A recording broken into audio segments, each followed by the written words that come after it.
పల్నాడు జిల్లా పిడుగురాలలో దొంగలు హల్చల్ చేశారు. శ్రీ అభయ ప్రసన్నాంజనేయ స్వామి దేవాలయంలో చోరీకి దుండగులు పాల్పడ్డారు.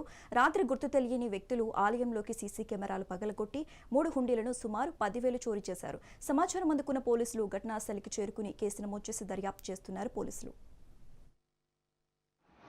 మార్కెట్ యార్డ్ దగ్గర శ్రీ అభయ ప్రసన్నాంజనేయ స్వామి దేవస్థానం పూజారిని ఉదయం రాగానే తాళాలు తీస్తూ ఉండగా ఇక్కడ దొంగలు పడి తాళాలు పగలగొట్టి ఉండీలు కూడా పగలగొట్టి ఉండీలో ఉన్నటువంటి డబ్బుల్ని తీసుకుని వెళ్ళారు.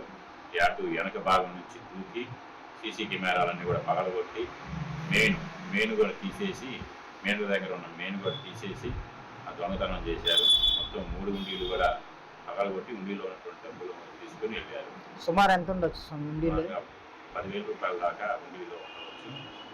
10,000 రూపాయలు తీసుకొని ఉండీలు పగలగొట్టి సీసీ కెమెరాలు కూడా పగలగొట్టి మొత్తం మెయిన్ కూడా ఆపుకొని ఇలా చేశారు. వెండి కానీ బంగారం కానీ వెండి కానీ గర్భాలయంలోకి ఏం ప్రవేశించలేదు. ఓన్లీ ఇక్కడ హాల్లోనే ఉండీలు పగలగొట్టి డబ్బులు తీసుకుని వెళ్ళిపోయారు.